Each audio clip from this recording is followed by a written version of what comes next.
Hi everybody, it's Maureen from Maureen 97 Designs, and you've probably forgotten completely who I am if you are one of my subscribers or a watcher of mine.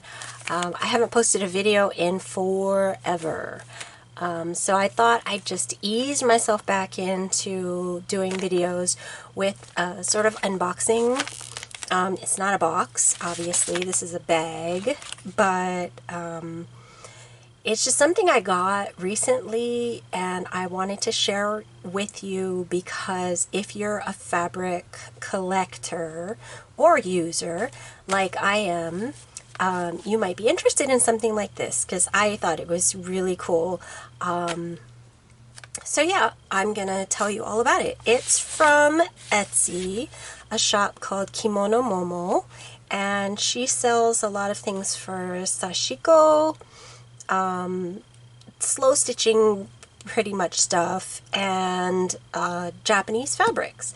And if you're not familiar with it, there's something called Fukubukuro, which is a New Year's tradition in Japan, and it's where stores make up these grab bags, and usually you get double the value of what you pay for it. And it's just really fun. You get a surprise and you save some money and, you know, that and that.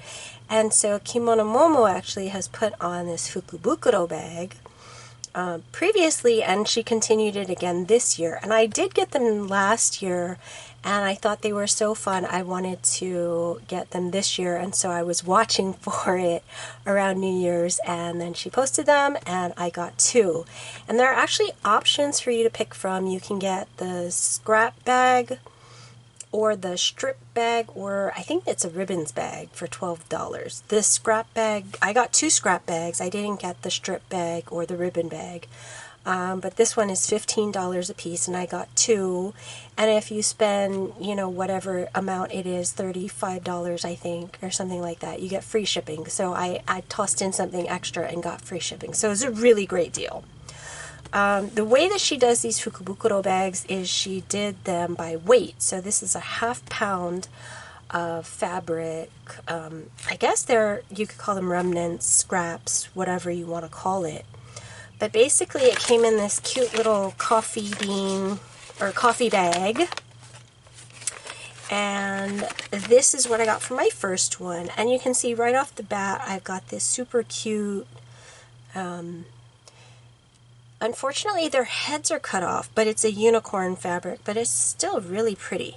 I actually already opened them and I glanced at them a little bit, but I didn't actually go through them completely. So that's why I wanted to do a video and I wanted to show you. Not only do you get just like, this is plain, like a cotton quilting material, but if you can see, it's sparkly. There are little pictures of gems on the fabric and they are actually sparkly. So that's really cool. And then this strip here, also sparkly. This is a heavier weight. I'm not sure exactly what kind of fabric this is, but it's a little heavier weight. And it's got a little sparkly bow on here too. And I got that in a couple different colorways. Here's a black one. And then another thing you can get is this textured one. Can you see all that texture? And it's kind of hard to see the design from certain angles when you're looking at the texture, but there you can see they're kitty cats. So I'm not going to go through every single piece, but I just wanted to show you there's a big variety of what you can get. Oh, and this is like eyelet, kind of like eyelet lace. That's really cool. And you get some smaller pieces, yes. They are scraps, but then you also get some larger pieces. Like, look at this stuff in the back. Look how big this is. This is like... Let me get my measure on my mat here. This is a piece that's over 10 inches long by 7.5 inches wide. So that's a pretty substantial piece. And you've got a whole bunch of bigger sized pieces in this package. And some of them don't necessarily look like Japanese, like what you'd imagine Japanese fabric would look like, really like ethnic-y. like this, you wouldn't necessarily say, oh, that's a Japanese fabric, but this kind of tells you, oh, this is a Japanese fabric.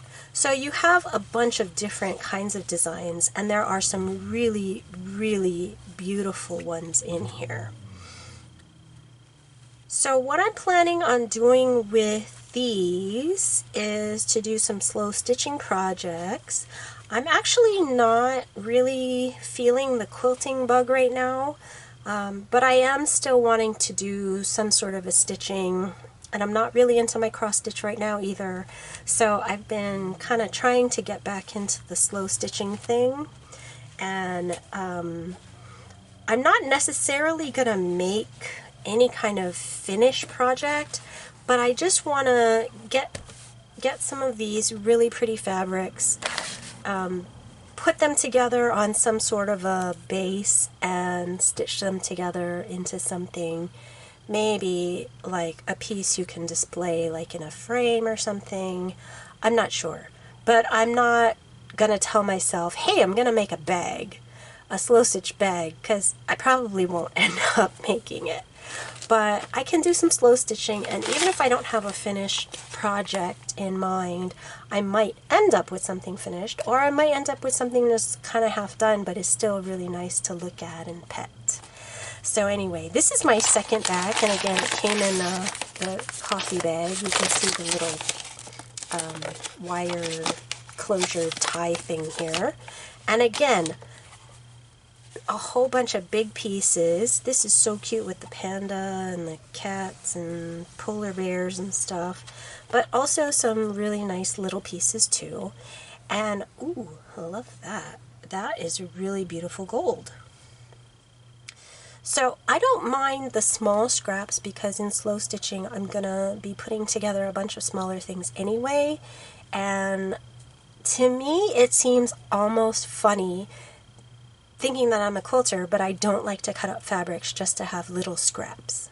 So, I mean, it's different with a quilt because you don't cut it up to have scraps. You cut it up to have pieces that you then sew together into a pleasing pattern. But with my slow stitching, I don't really make a pattern or use a pattern. So I want to have just little bits and pieces of things to sew together. And it feels sort of weird to take, like, say, this large piece and cut it into pieces this size. It just seems like such a waste. So I really appreciate the fact that this Fukubukuro bag has these smaller bits in there, and they're still really pretty. Oh, that's really pretty. So you get some of the smaller ones. This is an interesting kind of fabric. Oh, this is beautiful. I just really love the surprise. I'm a big believer in fun surprises. Oh, here's another really textured one. That looks almost like chenille. You see that? I'm big into surprises, and I just think this is so much fun. We have Fukubukuro bags at stores in Hawaii here, but they're all the way at Ala Moana, and I was too lazy to go drive down there for it. So this is the next best thing, is getting a Fukubukuro bag off of Etsy and getting it mailed right to my house, because I'm just so lazy I'm not going to go pick it up. But, and this is fabric. Oh, that's really cool! And this is not, I mean, this is not something that you just buy in the store, you know, a regular store online. These are kinds of fabrics that you don't see every day because they're Japanese fabrics from Japan. So you get a really nice variety of stuff, and it's not going to be just stuff that you already have in duplicates like Moda or Riley Blake or something like those kind of fabric companies. You're going to get stuff that's really unique and fun and beautiful and actually really, really useful. And so I'm just going to go through my Fukubukuro bags and find some stuff and start stitching, and hopefully I'll be able to share with you a little bit of my slow stitching journey. that might or might not be happening. So right now I'm really conflicted. I don't have a super clear aim with my creativity. I just want to be creative every day, do something a little bit every day. I won't necessarily be filming it every day because I don't think it'll be worth watching, in my opinion anyway. And so I'm not going to film every day, but I'm trying to do something creative every day, and I'm not limiting myself to any one particular genre of craft. So I might be doing slow stitching, rubber stamping, mixed media, collage work. Well, I don't really collage, but mixed media artwork. Who knows? Anything. So right now, my YouTube channel is going to be just a hodgepodge of whatever I feel like doing that day. If I feel like it's something that I'd like to share with you, then I will. So I hope that doesn't scare too many of you away, but I totally understand if that's not what you're here for. So anyway, I hope you have a great day, and thanks for watching.